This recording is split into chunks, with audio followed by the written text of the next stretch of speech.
On a clear day when the sky is blue and there's just enough breeze to blow the clouds away, you can stand on the big hill above the valley and watch Duck and Oliver far below, busily at work on Duck's branch line near the sea.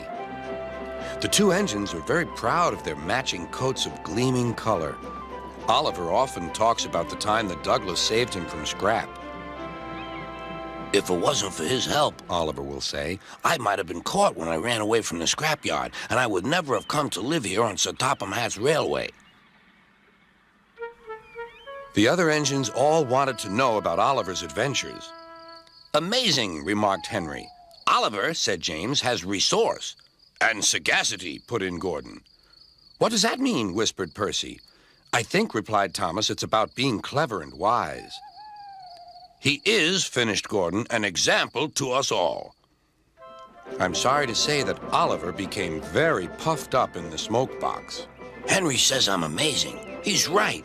He whistled as he swooshed along the line. One day, Sir Topham Hatt came to see him. You are doing well. Now you must learn how to look after freight cars. Every wise engine knows that you cannot trust freight cars. The other engines warned Oliver, but he took no notice.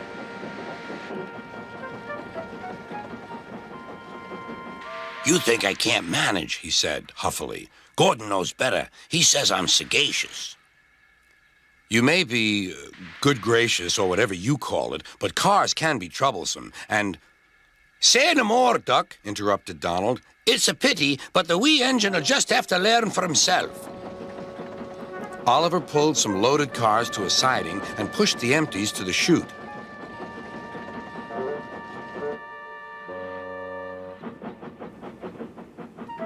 Then he came back to take the loaded cars away. But they were comfortable and didn't want to move. What right has he to poke his funnel in here? We want Duck. Or Donald. Or Douglas. Look sharp, puffed Oliver. That's not the way to speak, hissed the cars. We'll get even. Oliver heard nothing. The cars moved smoothly at first, then suddenly Oliver felt them push forward. His driver applied the brakes, but they were useless against the surging cars. On, yelled the cars. Oliver fought hard, but still they forced him on and on.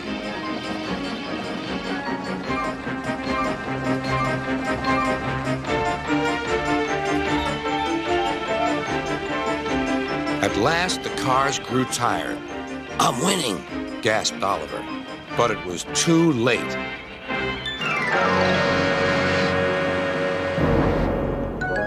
Oliver lay bruised and bemused, bunker down in the turntable well. Duck surveyed the damage. Hello, Oliver. Are you being a good gracious engine? Beg pardon, but we really don't like this sort of surprise. Donald and Douglas will miss their turntable until it is mended. That evening, Oliver was hauled gently to safety. I'm sorry, sir, he said to Sir Topham Hatt. I should have listened to Duck's advice.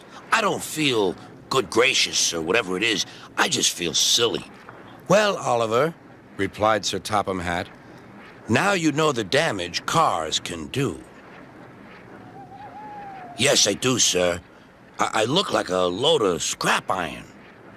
Oh, I don't think so, laughed Sir Topham Hatt. But you do need to go to the works to be mended. The other engines now felt sorry for Oliver. The branch line won't be the same without you, whistled Duck. Come back soon. A few days later, Oliver did come back. His coat gleamed brighter than ever.